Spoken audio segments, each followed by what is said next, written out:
photographers like to print. We started the broadcast. I'll continue the conversation. I would say welcome to everybody. Episode 66 of the photo sharing discussion after a summer break. Welcome back, everybody. I was just telling Raj I had a good trip up to the Midwest and back, and got a lot of images to go through, a lot of film to develop. But it looks like there's been some images posted to the group over the last couple of weeks, so get into that after we talk a little bit. We got Wesley down there in Florida. How's it going, Wesley?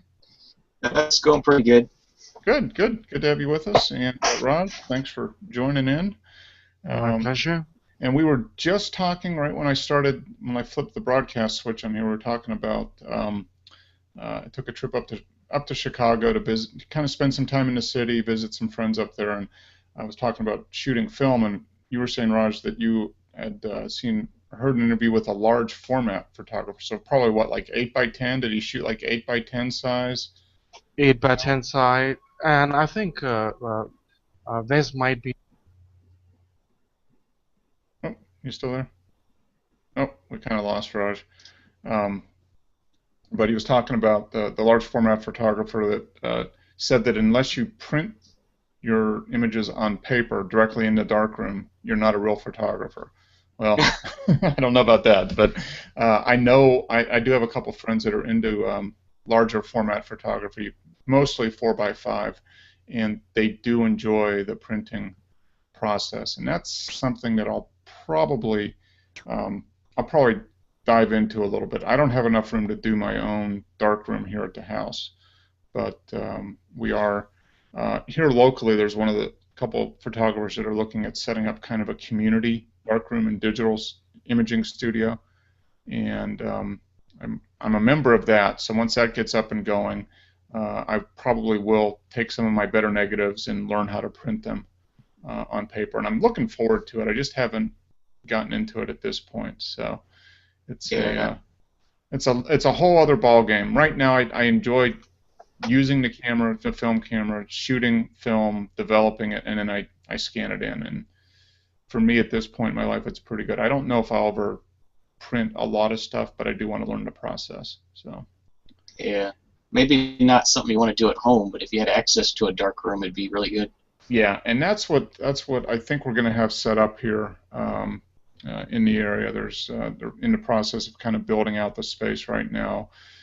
So there should be a pretty decent dark room, the ability to print. I think he's got an enlarger that'll go up to like I want to say like an 18x24, so a good size enlarger, a large format color printer, high resolution color printer, and the hope is to be able to teach classes, kind of build a little photographers community here in Atlanta. So I'm looking forward to it, and hopefully I got to actually reconnect with that guy and see where that. And once it's close, I'll talk about it here because it's always nice to promote something like that. So.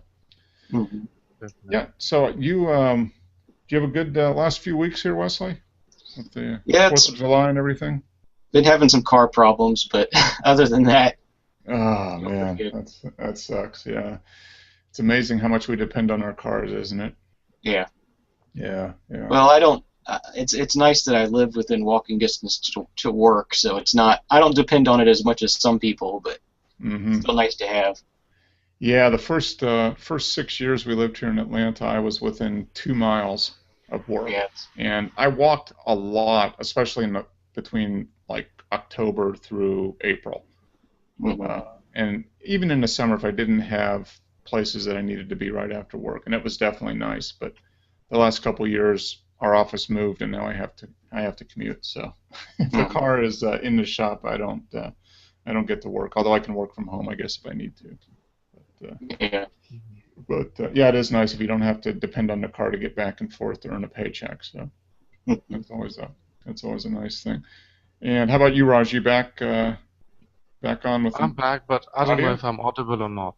I can hear you. You're coming across fine now. Oh. So good. So yeah, you were talking about that large format photographer did 8x10s and probably did 4x5s too, I would imagine. Yeah, he's from Florida as well, and he's a very famous photographer. And then he moved to Florida, He had a tragedy.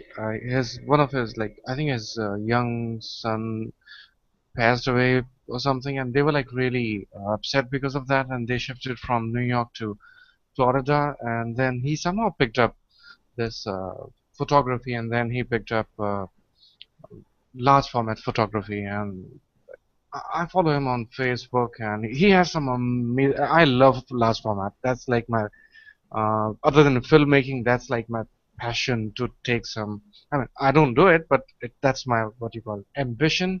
Mm-hmm. Uh, so someday take some landscapes and some portraits on large format, like 8 by 10 and 4 by 5 kind of thing. Yeah, I've tossed around the idea of getting a 4 by 5 camera just Mhm. because it's a little bit easier on the budget to get into that size. 8 by 10, you start getting into some of those 8 by 10 size cameras. Um, Yeah. you know, man, it's not so much the camera, it's the DIY. lens. It's the lens for the camera, and a Oh, lot of them are lenses. older Right. lenses, and you just end up paying, A literally lot thousands of of money. dollars for a lens. Yeah, Yeah. A yeah. lot of money. My, Very my expensive. yeah, my budget doesn't support $2,000 for a lens, but it might support, you know, Mhm. $500 to $1,000 for a camera, and maybe another $400 or $500 for a lens, something like that. Which I Yeah, think a you can thousand get into. dollar setup. Yeah. Yeah, you can get into a 4 by 5. I've heard anywhere from 500 to 1,000, depending on Mhm.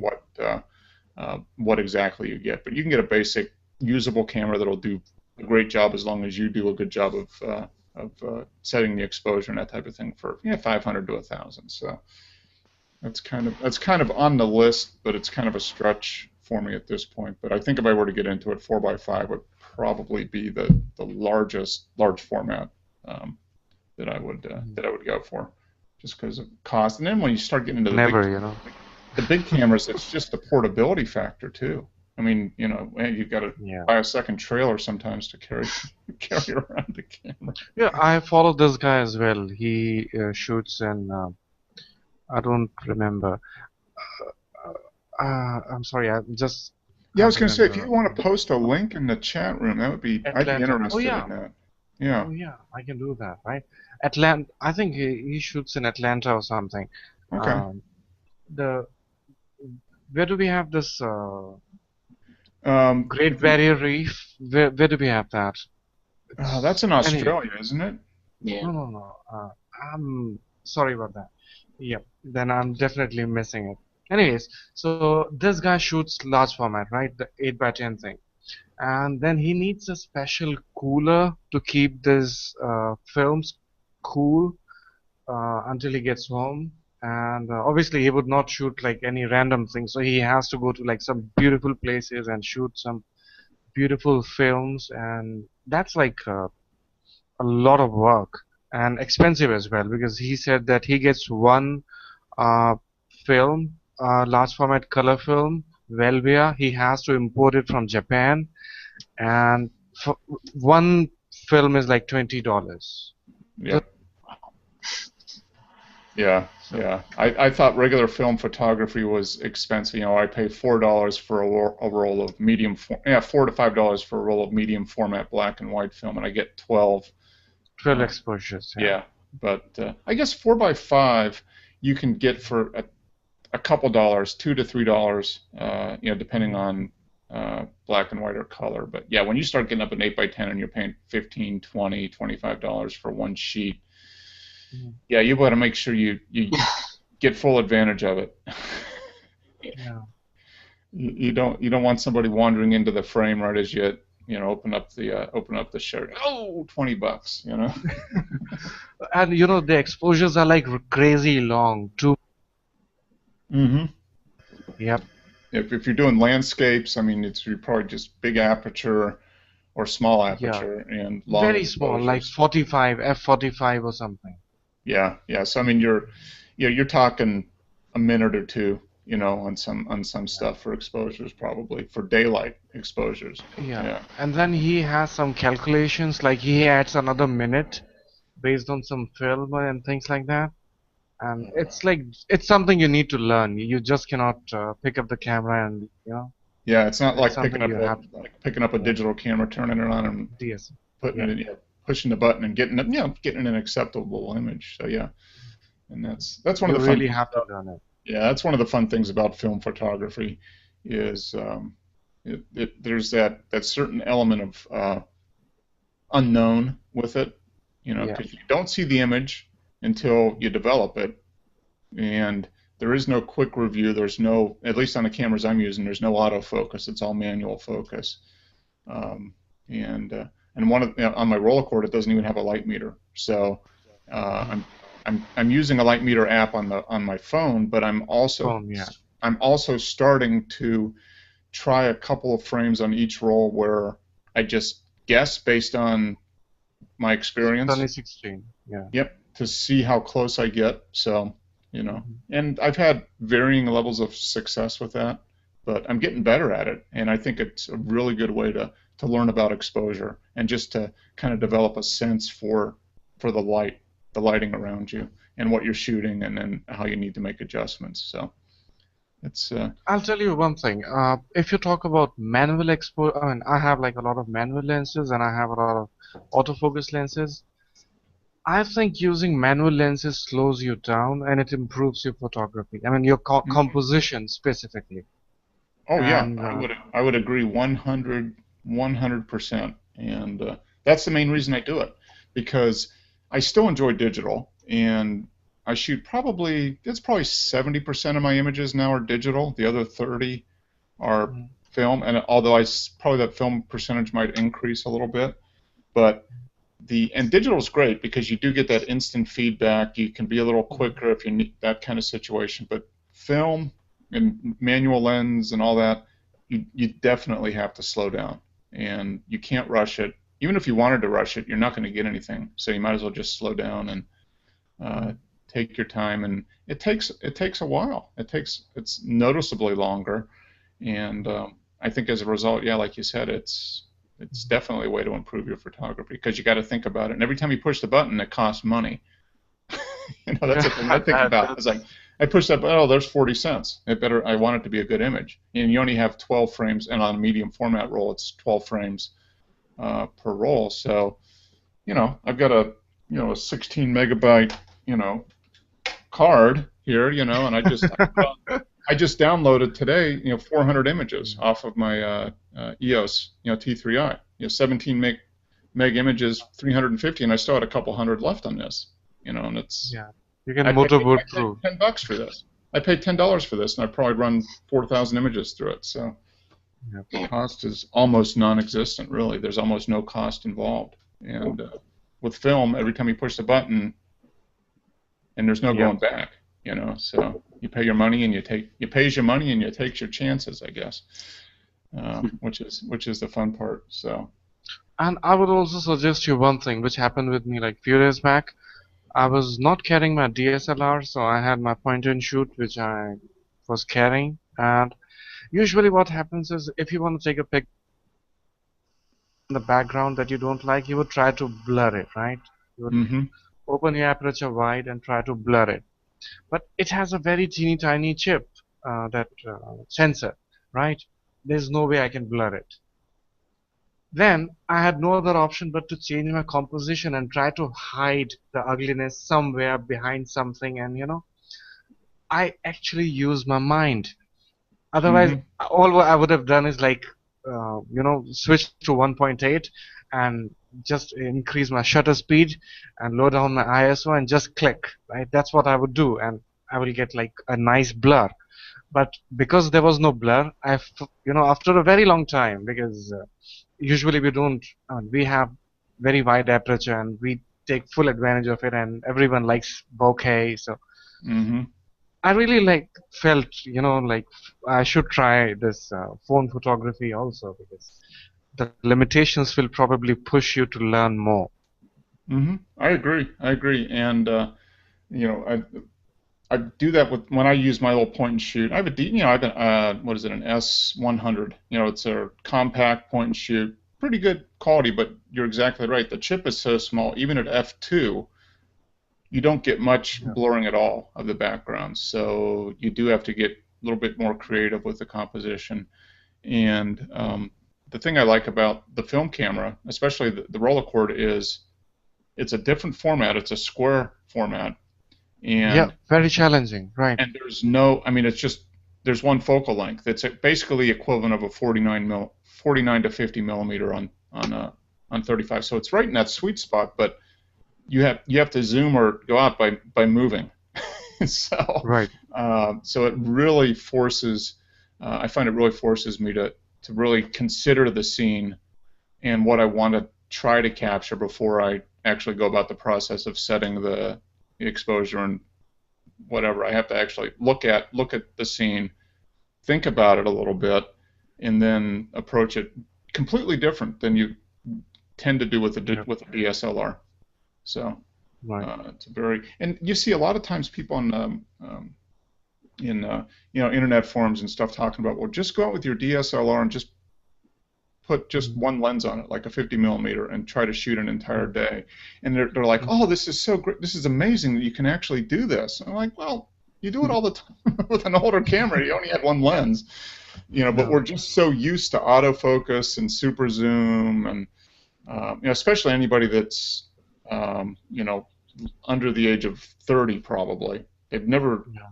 never even used a film camera unless they're into photography and want to explore it. Other than that, all they've ever used is digital cameras with all the features that come with it, which is great. I'll Mhm. never give up my digital camera, but it's a Right. completely different process, which is fun. We have a complete generation of kids which has grown up listening to compressed music and shooting on digital cameras. Mm-hmm. Yeah, yeah, I agree. I'm glad I grew up in the 70s and 80s where I had Instamatic cameras and albums. Yeah, Okay. cassettes. Yep. Yeah, hell yeah, 8 tracks even. Yep. Um, so how about you, Wesley? Do you have a film camera? Do you shoot film I or have lots of film cameras, Okay. but I'm just I don't know. I I actually had a roll I just finished, and I tried to take it to the CVS by me that used to develop film, and they just stopped. So it's getting harder to get it developed. Mm-hmm. Now, is it color or black and white? Was it a color roll? It's color. Yeah. And Is there's it a film lab. C41? Yeah, it's C41. Then you can do it at home, right? I Yeah. could, but there's a film lab in town that does them for 250 a roll, but it takes them a while, and they're on the other side of town. So I usually wait till I have 5 or 6 rolls done before I take it over Mm-hmm. there. All right. Yeah. Yeah. That's a good thing. Hmm. Yeah. It's I know you can develop color at home, and I've got friends that do it. I just haven't got the chemicals to do it. I really enjoy the black. I really enjoy black and white photography, so I'm just focused on doing black and white, and that's easy to develop at home. You Yeah. just it's perfect opportunity to enjoy a good quality beer, develop some film, and enjoy the evening. So fun stuff. But Yeah, yeah, I I've mean, never developed anything. I've never been inside a dark room, so oh, that's like well, I I've never been in a definitely want dark to do room either. I have a little changing bag on the table where I load everything in there, zip up the bag, put my arms in, and it. Hmm. load the film on the reel, put it in the tank, and then once it's in the tank, um, then I can just set up basically next to the kitchen sink and develop it. But it's a fun process. It's stressful. For me, the hardest part is actually loading the film on the reel because I'm really Yep, that's uncoordinated, the. and you have to do it by feel. And if the film is particularly if Mhm. it's got a curl to it or whatever, it makes it really difficult. And I've lost 3 rolls of film over the last 2 years by Wow. not being able to get it loaded on the reel right or whatever. Wow. But that's part of the challenge, I guess. And but it's fun. I mean, you develop it and then you take it off the reel and you hang it up and you at least you Mhm. see images on there and then you hope that they're in focus and compose properly when you scan them in. But it's a fun process, and I would encourage everybody because you can get 35 millimeter old school film cameras. You can get a Canon film SLR from the early 80s, mid 80s for 10, $25. Get some black and white film for $3 a roll. Buy the Mhm. equipment to develop for. You can get all the equipment you need for like $50, Yeah. and have at it. You know, for $100, you can try your hand at black and white film photography, developing your own stuff, um, and you'll know very quickly whether or not you like it or not. And I think I'm if sure you're I would into like it. I'm photography, you'll sure I like it. would enjoy it. Yeah, Yeah, I'm sure I would like it. yeah. I I would just have For to. definitely. basically the cost of buying a nifty 50, you can get into film photography. Yeah. You know, that's really and then from there, the sky's the limit. You know, if you want to get an 8x10 and pay $20 a sheet, go for it, because it'll be waiting for you. But if you just want to Yeah. dabble in it, you know, 100, $125, you're good to go. You can do it. So I would encourage everybody to do that.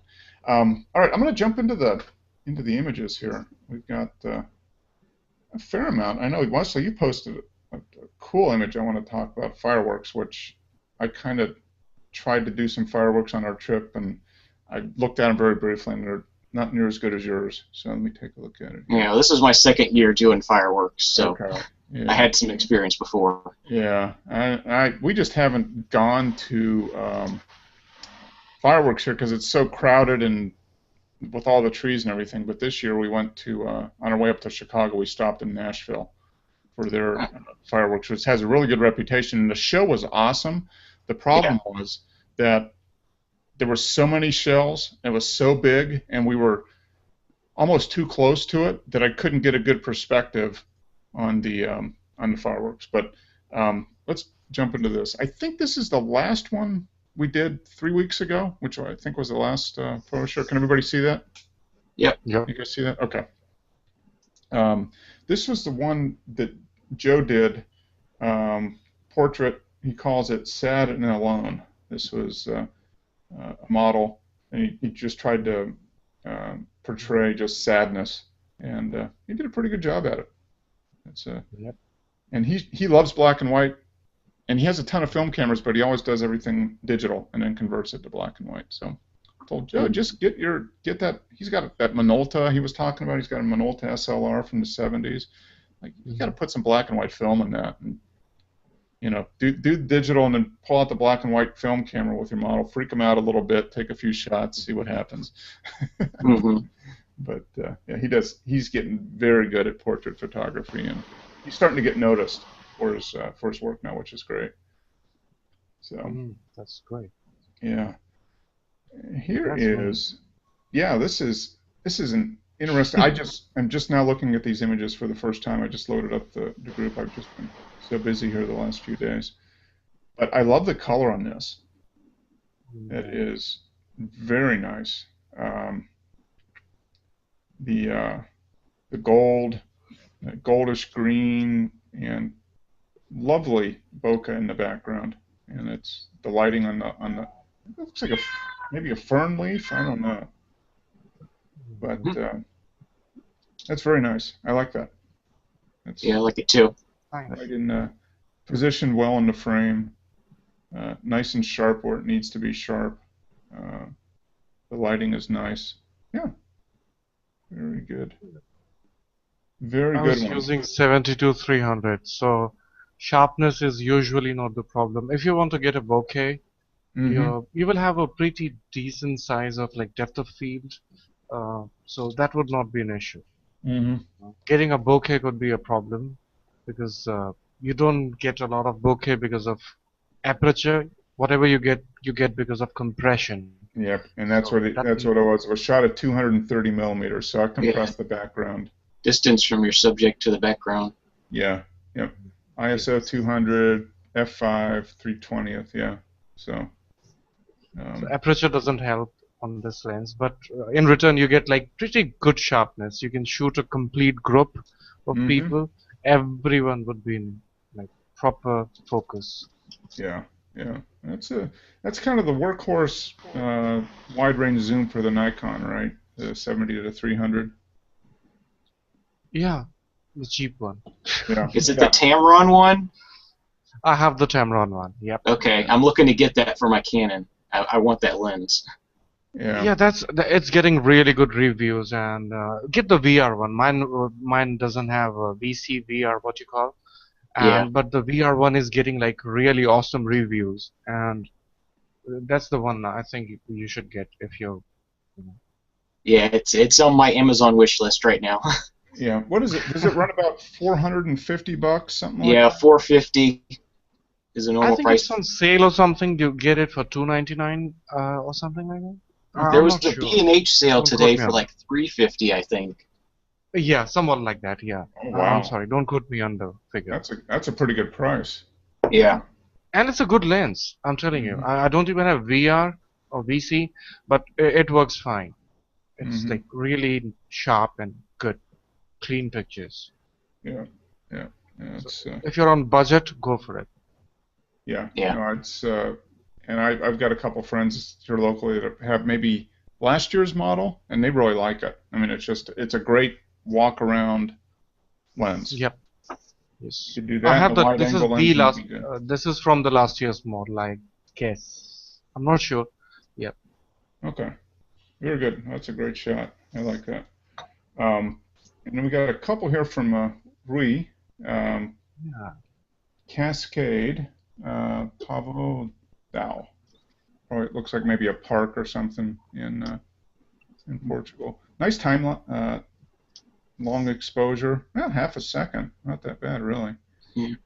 But it gets a nice pillowy effect in the. Half second at f22, so that's all I could get, I guess. Yeah. Didn't have a polarizer or anything. No. 18 millimeter. Yeah, wide angle. Yeah. That's. Yeah. I mean, it looks like it's a pretty bright day out there. Yeah. But yeah, for water, it just depends how fast it's moving. But for me, it seems like anywhere from like a third of a second to like a second and a half seems to be, depending on the lighting, seems to be that zone where you get that. Just depends how much of that cottony type of effect you want to get with the water. Hmm. But this is neat because you got these leaves. What is this, moss or whatever in the foreground? That's sharp. Yeah. Yeah. And very sharp, and so is the waterfall and everything in the background. So that's f22 for you. That's a neat shot. I like it. It'd be neat if you had the polarizer on. You probably get a little bit more blue in the sky, probably. Yeah. But yeah, that's the only thing that's maybe missing a little bit, and you would wish it maybe be a little bit more a little bit better sky. But that's tough. It's a All bright right. day like Mark, notice one thing. Left-hand side, top of the image. right Do you up see here. a white scratch on his sensor? Oh, either I think that or that's a contrail. it might be a contrail because there's another one going that way. I wish we could zoom in and see. Yeah, we can't. But Because yeah, my sensor, I scratch my sensor. So if I take long exposures with my Nikon, I get this line. I scratch my sensor. Never clean your sensors on your own. Give no, it to, you know. I've never done that. I've never had anybody touch the sensor on my camera, at least knowingly. Yeah. I was stupid enough to clean it myself and scratch Yeah, it. you see stuff. Oh, it's easy to clean. You got to do this and that, and I'm like, nah. No. My camera has, and I think yours does too, Wesley. It has the little automatic sensor cleaning where it uses a little ultrasonic thing Yeah, on it. every time you turn it off. Yeah, and I've had my camera for a little over 3 years, and I've had it out. I've had it out in Death Valley where it's windy. I've had it in the desert. I don't have any noticeable dust at all on my sensor. Just pay attention when I'm changing lenses. If it's breezy, I turn away so the wind's blowing away from the camera, not into the camera. Yeah. It's pretty easy to keep your sensor clean, but yeah, it does look like, now that you mention it, yeah, you might have a scratch on the sensor because that's an awful straight contrail too. Hmm. But yeah, it looks like almost looks like he folded the corner of the picture over and then brought it back, and you got that line. But yeah, sensors are. Oh, I really like this shot too. It's Yep. got the, I the like the shadow, color the patterns. composition. Yeah, Yeah. Very this is interesting. this is a great use of a too sunny day. Find a shady spot. Yep. And come up with something because you got the juxtaposition of the lines here, the railing, the shadows here. Just a very nice image. This would be great in black and white too. Convert this to black and white. Yeah. I think this would be very, very good in black and white. I Uh, really like this hand rest, which like looks like a leading line. They are creating like leading line kind of thing. mm-hmm. They're getting smaller and smaller and smaller. Yeah, Oh yeah, going. repeating patterns. Yeah, it looks like there's two chairs. Now that you mention it, yeah, kind of Yeah. repeating front to back. Yeah, yeah, that's. I'm just going to do a comment in here to see if black and white, because I think this would be really cool. Black, do some nice conversion. I think this would be very interesting in black and white. But yeah, that's a nice shot. This is a perfect example of if he would have just stood out on the deck, and then it would have just been too bright and whatever. But by kind of going off away from the sun, taking advantage of the shadows, you got a very interesting image. Neat patterns and leading lines, shadows, light and dark. Very nice. Resting in the sun. I like it. Here's a black and white treatment. Uh, looks like a cabin or something up in the mountains.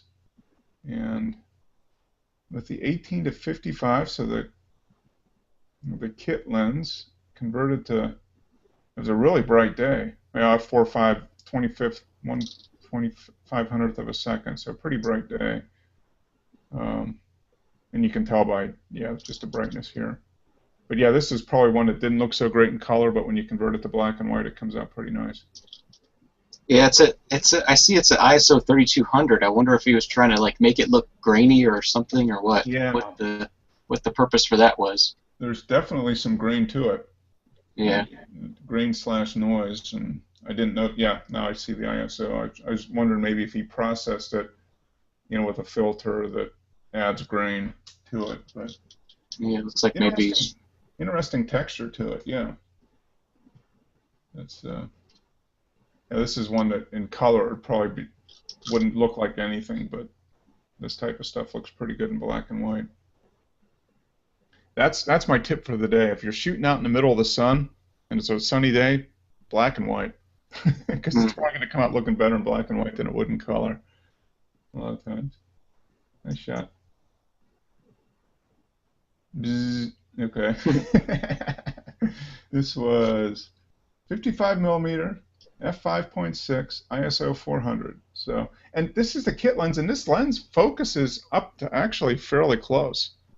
Yeah, I'm impressed. It's almost a macro lens from that. I mean, it's not a true macro lens, but I've gotten within. It'll focus down to like half an inch. I mean, it does a really good job. Wow. Yeah, the 18 to 135 doesn't get anywhere near that close. Yeah, it does have a little bit longer thing, but I think the 18 to 55. I think it's like an inch. I mean, it's pretty close, and as you can tell, you can see some detail in the eyes of the bee. Yeah. And yeah, it's a cool shot. Good thing he's not allergic to bees, because that's awful close to a bee. You have to be sure that if he gets stung, nothing bad's going to happen, I guess. But that's a neat perspective on it, kind of looking at it from the side. Instead of rotating the image, I think it's better almost going vertical like this. So, yeah. It's kind of cool. Neat colors on the leaf, some texture on the leaf there. Pretty good. I was probably autofocus, so you got a good job of getting focus right there on the eyes of the bee. So yeah, it's a neat little nature shot. Nice blurring in the background. Lighting's good. Color's nice. You can see the detail on the back of the bee and the wings. So yeah, nice shot. Very nice. Oh, this is a really cool image, Wesley. I like this. An interesting church. Yeah, very beautiful. Thank you. Yes. Is it a Presbyterian church? I love the decoration on the archwork. Yeah. And the palm trees in front are nice. One thing I really love about the photograph is the sky in the background. Mm-hmm. Usually, it gets blown away, and it really irritates me I'm very happy to see. I don't know how you exposed it, but well exposed. Really nice. Yeah. Thank you. Did you use a polarizer or was it just? No, that's Yeah, how just did you how it do that? was. I was just really working to pay attention to the histograms on everything, so I made Oh, sure I got everything. Okay.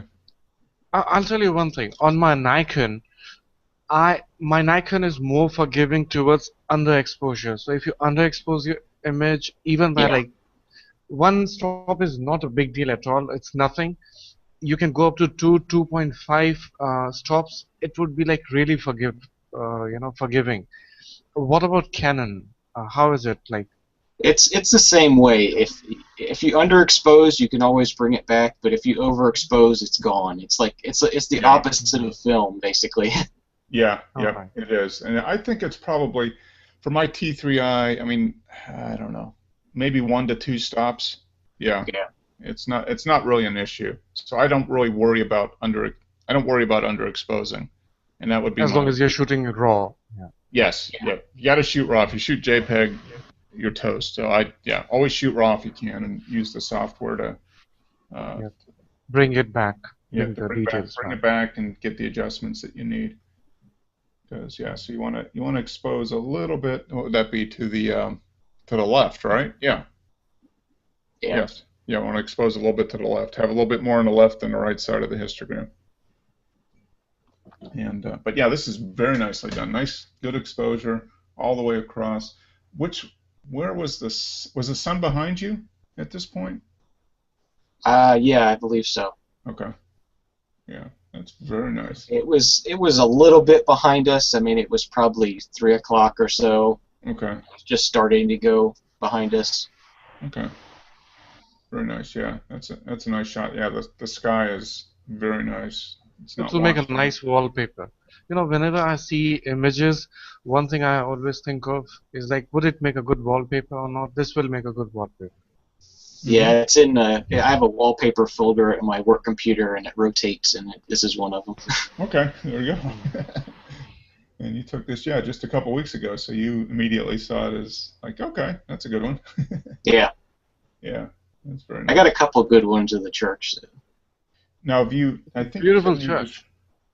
the description that you hadn't shot inside the church, just the outside, right? Yeah, we didn't go inside, Okay. but I've seen some pictures from the inside, and it's pretty impressive. So maybe someday I'll get in there. Actually, the most impressive thing about this image, Wesley, is that there's no people in it. Yeah, Ah, I would think the that's 4th of July in St. Augustine, there'd be people all over the place. So you did well, yeah, this is kind of a little bit of ways away from where everybody was at. okay. Yeah, that's It's yeah, kind of off the beaten path. So okay. All right. but looking at these bring the buildings are that we live in and like we are making now. These are like so amazing, beautiful buildings. yeah, Mm-hmm. Yep. It is the older architecture just had a lot more character to it. That is for sure. A lot more thought goes into those old buildings. Yep. Now this is an excellent fireworks shot, I think, thank Yeah. you. because you I don't know, you looks like maybe you were a quarter mile away at least from you were on the other side of the bay there, is that right? Yeah, it's about a third of a mile, I'd say. It's Okay. it's probably 3/4 of a mile across, and the barge is about halfway out there. So Okay. All right. So you were far enough away, and you shot it at 18 millimeters. Yeah. And the colors are great. Sharpness is nice. You got a nice reflection on the water. Um, yeah, that's a great shot. Uh, how long was the exposure? 8 seconds. So you just held the button down when they launched up and released it when they exploded, basically. yeah, well, I have these wireless flash triggers, Okay. these Yongnuo ones, Yongnuo, whatever it is, Okay. those Yep. Chinese ones, and it has a cord that goes to your shutter release on the side, so I can just wirelessly trigger it with that. Okay. Right. Okay. All right. So So it I didn't even triggers. touch the Wireless thing. camera. Okay. Yep. Okay.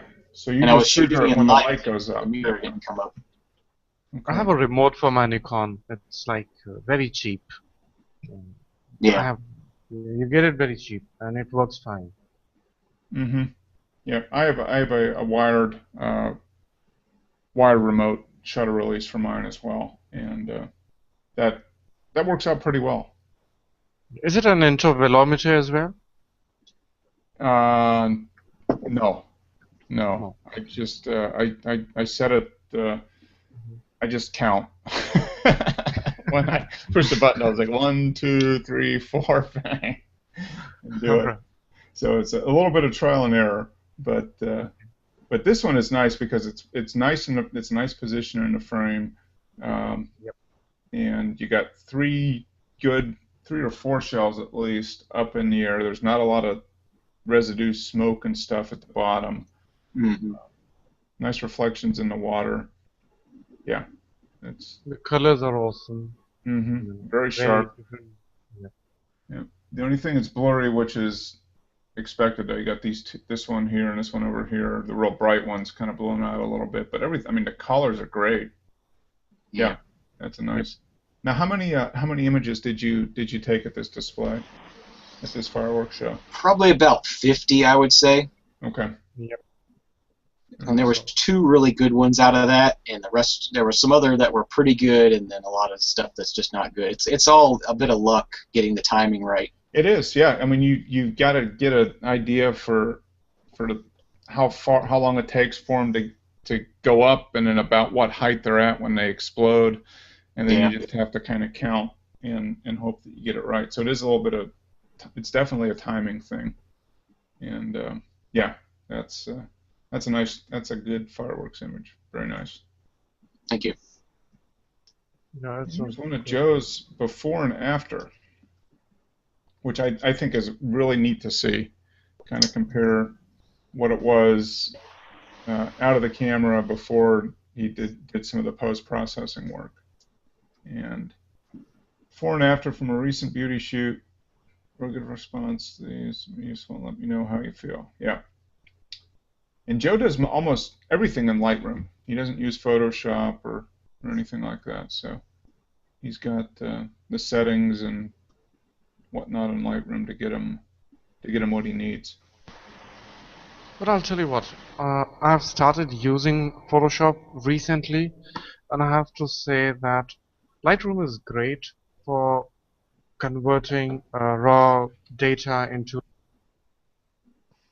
There is a lot that Photoshop does, and I don't know, for some reasons our eyes have gotten used to look at Photoshopped images so much that your image would not look professional unless you'd give it some cooking on Photoshop. It's what Mm-hmm. I think. Uh, I don't like it necessarily, and I don't do it professionally so to that Yeah. extent. But yeah, I have to say this based on like a lot of images which I see of it gives me a feeling that it has been through to Photoshop, you know. Otherwise, you Mm-hmm. cannot get that kind of quality which they usually show in their images. Yeah. Yeah. I agree. I mean, there's a lot of um, images out there that everybody rave over that would not even be close unless they were done a lot of work in Photoshop. Exactly. And I don't have Photoshop because I'm not willing to pay the money to get it yet. And I tend to be, and I'm right at that point where I'm trying to try to figure out what kind of style of images I want to present, and I tend to be leaning more towards more natural than photoshopped, if that makes sense. And Yeah. but I struggle with it on how to, to get the best out of the image without it looking like overcooked or something like that. And Mhm. but yeah, I mean, so many images. Like if you go on 500px and look at the images, they're all multiple layers blended and Yes. all that stuff on Photoshop, and they're great images, but I guess maybe it's a philosophical thing a little bit. I mean, I'm not opposed to that. I just haven't done that yet, and I don't know if I'd want to. that might change down the road, but Now, there was an interesting post I saw where they were talking about all the darkroom work that like Ansel Adams had, where they showed like one of his prints and then showing all the different manipulations and stuff he had done in the darkroom, and it was quite extensive. So that sort of gives credence to the work that people do in Photoshop. oh yeah, I agree. I mean, he was the original Photoshopper Yeah. because the images he presented were nowhere close to what was actually captured, although it matched his vision when he captured the image. Right. And that's what people use Photoshop for, and it's a great tool, and I just haven't really, I don't have it, so I haven't really explored it, but you can definitely do a lot of great stuff with it, and it just depends how you want to present your images, um, and I think it's something that every photographer goes through is how do you want your images to look, and what tools do you need to get it to look the way you want it to look, because the camera can never capture what you see with your eye. All right. I mean, Yeah. there's no way. So, and what we see with our eye is not just what's in our eye, but how we interpret that image once it hits our brain based on all the experiences and everything else we've had in life. So, True. a bunch of people can look at the same exact thing, and if you could take a snapshot of their brain, it would look completely different, I'm convinced, because of colors you like, experiences you have that relate to whatever it is that you're seeing. So I don't have any qualms with people. You know, you see people like, oh, you're altering reality if you Photoshop it. I was like, well, anything you take with a camera is not real anyway, because it's never going to capture what the eye sees and what the brain interprets it.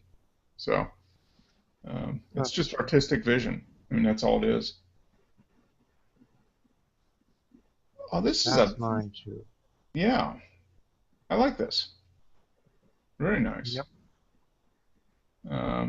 Let me shoot lossless compressed ping. Okay.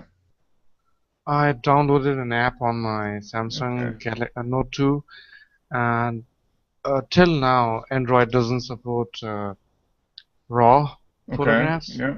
but this shoots PNG format, which is better than, not nearly as good as RAW.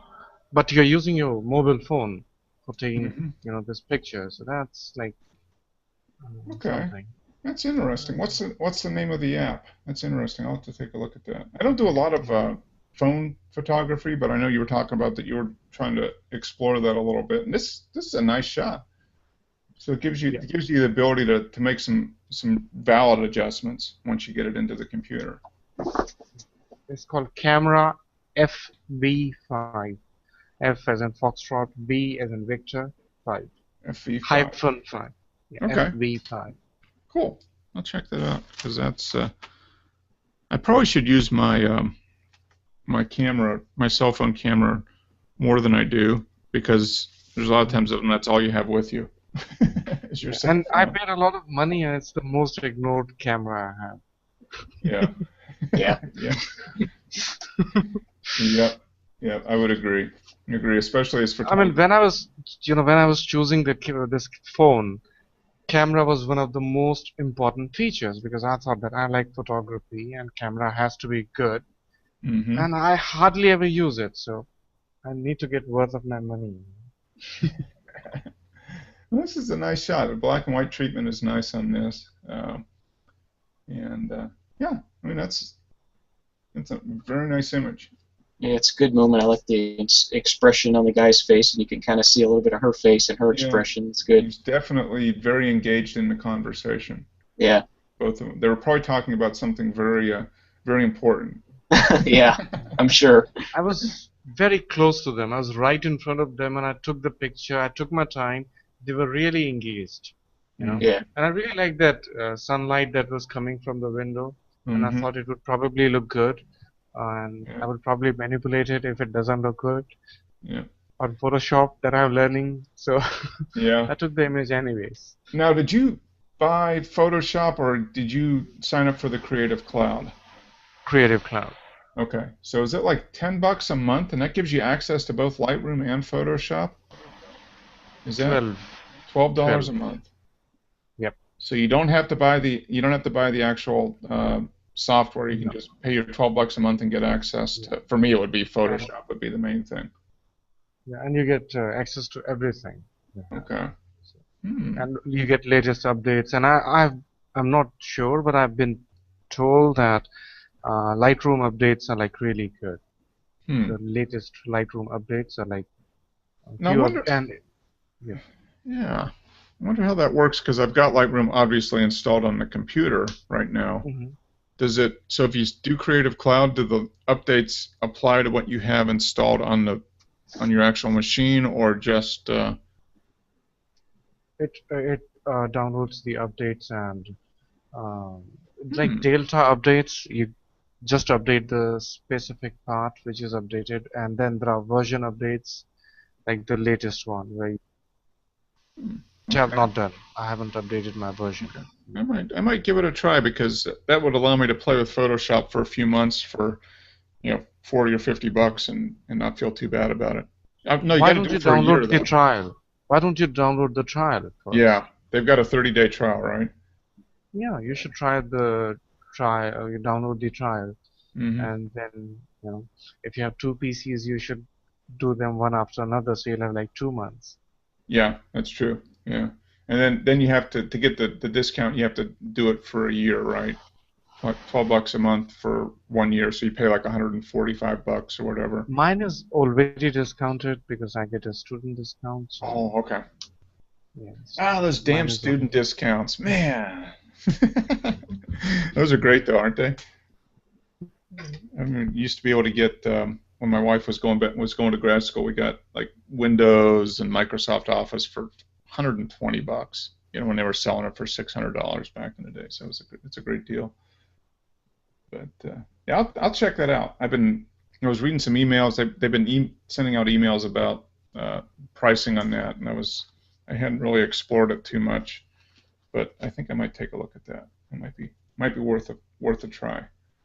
Yeah, I think whenever they do Lightroom 6, I'll probably move to Creative Cloud. Okay. I think is my plan. Okay. Yeah. I mean, I've had Lightroom. I started with Lightroom 4 3 years ago, and got 5 when it was at a year and a half ago, or whenever it came out. Yeah. And okay, well, here is somebody that does almost all his work in Photoshop. Yeah. Uh, Just Patrick. terrible, terrible photos. Yeah. Junky cars. Yeah. Yeah. Another cheap car. 1966 Shelby.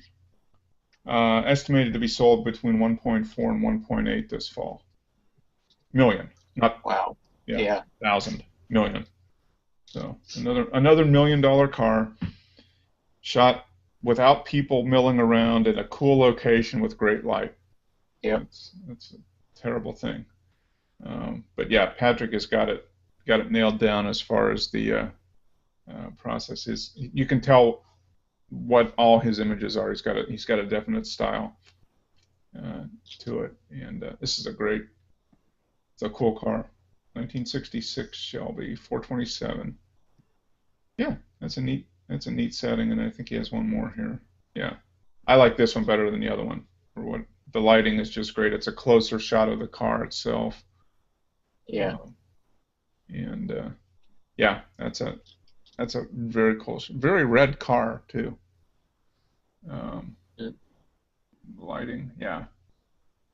The Nice tracks shot. lead you right up to the car, and really Mm-hmm. cool. Yep, with the lighting coming across right in front Yep. of the car. Probably the headlights on the car.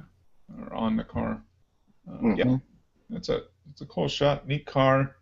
If I won Powerball, I guess I'd go down and bid on it, but that's not gonna happen.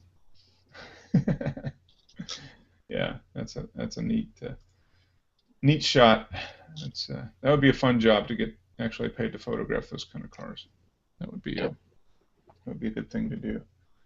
That's a good image to end things on. That's a very cool image. Hopefully by next week I'll have a few things posted from the trip to Chicago. I took 5 rolls of film, 3 medium format and 2 35 millimeter. So All right. Yeah, I was hoping to see some of those. So. Yeah, I've got one roll. I developed on what's tonight? Saturday. I developed it on Thursday. Let it dry Thursday night, and then yesterday morning cut it and put it in the sleeves, and then I've got it sitting on the desk over there, pressed between books to flatten it out to get rid of the curl. Mhm. I'm going to try to scan that in tomorrow, and I'll probably develop another roll. Actually, I have one roll in the camera that I still have 2 frames, and I think I might have a really good image on there, but I got to get the other 2 frames exposed. So I'll probably do that tomorrow, and maybe develop that tomorrow night. So hopefully I'll have 2 or 3 film rolls done by next week. And I took a lot of color shots, mostly of the fireworks, and I kind of took a quick run through them, and I didn't see any that were. I think we were too close. We were only. Oh, it was such a big show. They had 30,000 shells in 30 minutes. It was. Wow. It was just stupid. 30,000. Something like The one that. I went to was 5,000. And I mean, it was great for sitting there and watching, but from a photography standpoint, there was just so much smoke and debris and trailing stuff that it was really, really tough. And it was a spectacular show. But if we go back there again, I'll have to find a friend that has a loft in a building downtown, like another 200 yards away, so I could get the whole thing. Because we were sitting in a park just on the other side of the river. They shoot it off from Titan Stadium in Nashville, is where they shoot the shells off. And you're maybe a quarter mile away at that point. But it's just so much stuff that it was sensory overload. It was great, but not the best for photography probably. So I think I got a couple of good shots, but we'll see. But I think I've got some good film shots, so hopefully I can get some of those developed and uploaded. Yeah, hopefully I can get this roll developed I got this week, because there's some fireworks on that roll too, but I don't know how I did. Cool. I don't know how I did on the film. We'll see. Yeah, that'd be neat to see film. I haven't shot that many fire. This is only the second time I've shot fireworks, and the last time was a couple years ago, so I don't have a lot of experience. But I think it'd be interesting to see film. Yeah. Yeah, back in the day, that's all people had was film. So you see a lot of great images, from 25, 30 years ago. It's like there's some good photographers doing it. So cool. All right. Well, I think I'm going to end it on that. Good images, Wesley. Look forward to seeing some of that. Get that film developed. I'll get mine processed. We'll get those uploaded and go from there. Finish the rest of summer up here. So I hope everybody's doing well, has a good week, and post lots of images to Mark's Photography Spot group on Flickr, and we will go through them and talk about them. So thanks for popping in, Raj. Thanks for popping in, Wesley. Sure. And we'll see you guys next week. Same time, same channel. All right. You know what? I'll tell you one thing. It's 4:30 a.m. in India. It's like 4 a.m. Well, we appreciate you and your insomnia. Yeah, thank you. I hope you're early. Well, yeah, 4:30 in the morning. Just you got the whole day ahead of you. 4:30 Sunday. So thanks for staying up and I won't say staying up late. I'll say waking up early. How about that? Because you probably got up at 3 to do this. So thank you very much. I appreciate it. My pleasure. It's my pleasure. All right. We'll see you guys later. Take care, man. Good night. Bye.